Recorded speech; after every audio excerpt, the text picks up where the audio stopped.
Fala, moçada mais bonita do universo matemático, aqui quem vos fala é o professor Jara, do programa de extensão universitária Zag Kids, da Universidade do Estado de Santa Catarina, a UDESC. Estamos chegando aqui ao nosso 9º episódio da segunda temporada do podcast Matematizum, o podcast mais amado do universo matemático. E claro, vamos tocar aquela vinhetinha bacana agora. Manda lá, professor!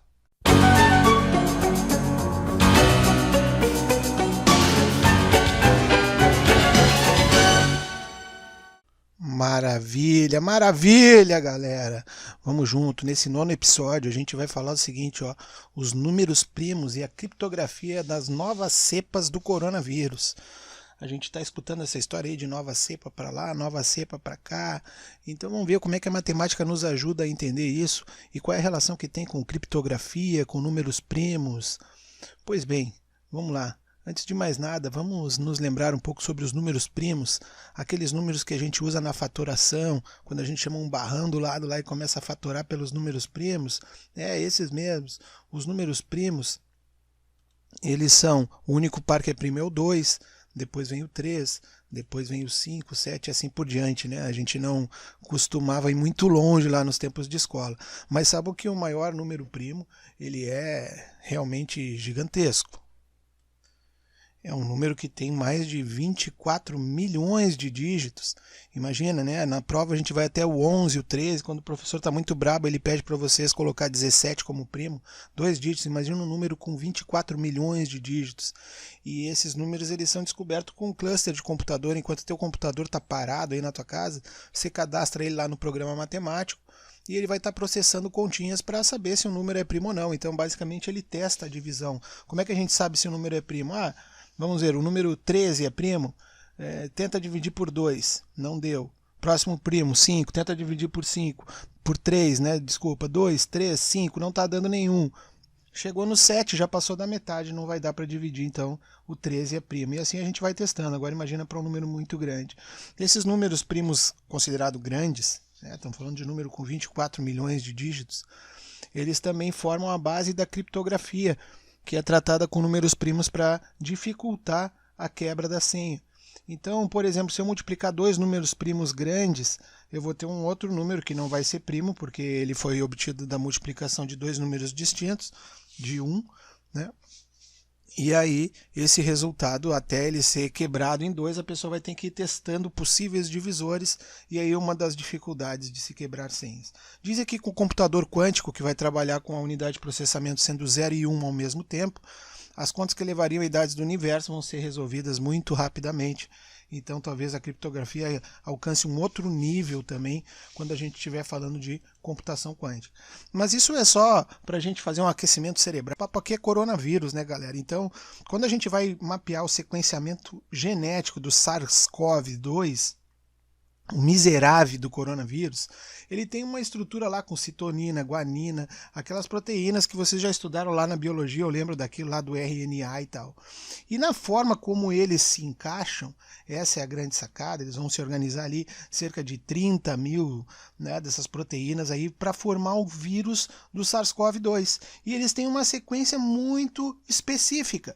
Muito específica, uma pequena mudança ali pode mudar toda a estrutura do vírus e ele ser um outro vírus de uma doença muito mais simples de se curar, por exemplo, podia ser. E esse sequenciamento, o que eu quero que vocês percebam é que a gente já faz isso indiretamente quando a gente está estudando os números. Quando eu estou falando, por exemplo, do número 6, eu vou fatorar ele em números primos, vai ser 2 vezes 3. Não tem outra forma de escrever o 6 que seja exclusiva com números primos. Tá? Eu posso fazer 6 vezes 1, por exemplo, vai dar 6, mas eu não estou envolvendo números primos. Então a gente pode pensar no número 20, aí você vai fatorar o 20, dá por 2, dá 10, dá por 2, dá 5, dá por 5, dá 1, é 2 ao quadrado vezes 5. 2 ao quadrado vezes 5 vai dar 20, e esse é o DNA do número 20, 2 ao quadrado vezes 5. Reparem se eu inverter a potência, eu fizer 2 vezes 5 ao quadrado, 5 ao quadrado é 25, vezes 2, 50. 2 vezes 5 ao quadrado dá 50. 2 ao quadrado vezes 5 deu 20. Então, só trocando a ordem de umas potências, eu altero completamente o número. Essa analogia é possível a gente entender que ela também está lá presente na estrutura do RNA de um vírus, do vírus do SARS-CoV-2. E quando ele muda lá no meio uma sequência de proteínas, pronto, já se criou uma nova cepa, que às vezes vai ter os efeitos muito semelhantes, outras vezes pode ser mais letal. A gente ainda não sabe confirmar exatamente isso, mas as confirmações aparecem já de que a nova cepa que surgiu no Brasil, ela tem uma transmissibilidade muito mais rápida e eficiente. Parece que aquelas proteínas grudam mais nas pessoas próximas, e isso se deu através de uma pequena mudança na estrutura genética do vírus, como se fosse uma fatoração em números primos. Lá no vírus vai ter a fatoração em termos de proteína, se é que é possível a gente pensar nesses termos. E quando a gente fala exatamente desse sequenciamento, é que a gente vai ter maior probabilidade de novas cepas surgirem à medida que a gente vai criando mais possibilidade deles interagirem. Quando a gente vai estudar os números para criptografia, por exemplo, a partir do momento que você vai descobrindo um novo número primo, você já vai aumentando essa cadeia de possibilidades para chegar no próximo primo. Digamos que esse número com 24 milhões de dígitos, se você multiplicar por 2, você vai criar um outro número, e entre esses dois talvez exista ou não sabemos ainda, um outro número primo. Mas até esse maior número encontrado até agora, ele passou a ser a última possibilidade de fatoração em números primos. Ou seja, à medida que a gente vai avançando na história do conhecimento matemático, a gente vai tendo mais ferramentas para descobrir o próximo número primo. Infelizmente, quando a gente vai estar falando da cepa do coronavírus, claro que toda a história da ciência vai nos ajudar a encontrar o próximo. Tanto que as primeiras buscas foram, existe algum remédio que serve? A vacina do HN1, será que serve? Não, se verificou que a vacina do HN1 torna menos propensa à infecção pelo coronavírus, mas ela não é a cura. Não adianta eu me vacinar com uma vacina que não vai ter a proteína correta para decodificar a saída das proteínas lá para, digamos, matar o coronavírus no teu corpo. Então, esse sequenciamento genético, ele é sempre arquivado, e cada vez mais os laboratórios estão se apropriando dessas tecnologias. Claro, não são todos que conseguem fazer com o ritmo que deveria ser feito.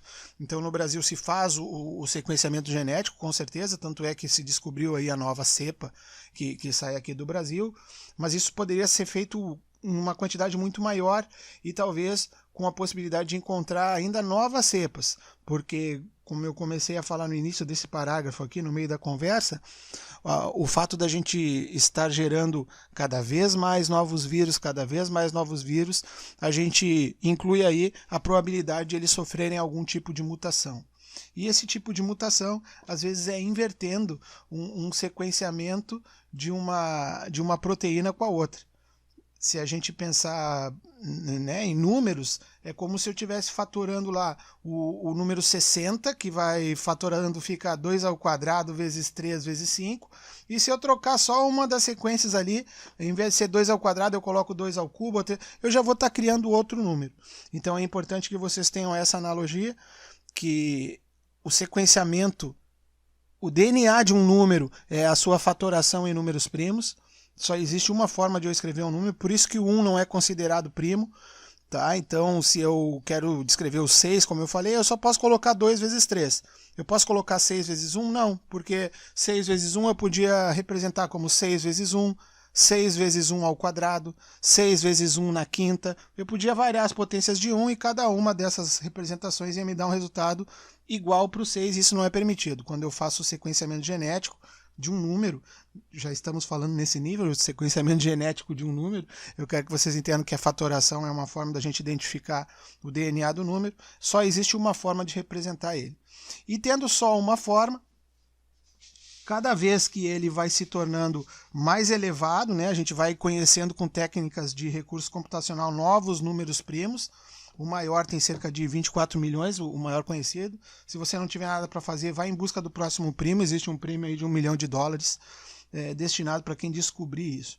Beleza? Mas até lá, galera, enquanto a gente não está conseguindo fazer tudo isso aí, o negócio é a gente se cuidar, manter a sanidade, saúde mental, fazer muito exercício de matemática, fazer muito exercício físico também, conversar que seja EAD, evitar aglomerações, para evitar a propagação de novos vírus e a possibilidade de se criarem novas cepas, onde a gente vai ter dificuldade para sequenciar ela num tempo hábil, porque a gente já está cansado de ficar nesse lockdown. Beleza? Em 10 minutos eu tento trazer alguma luz aí para todo mundo. Um grande abraço da equipe Exag Kids, do canal Matematizum. Te inscreve lá, ajuda esse professor, ajuda o programa, ajuda a matemática e vamos junto, moçada. Até a próxima aventura.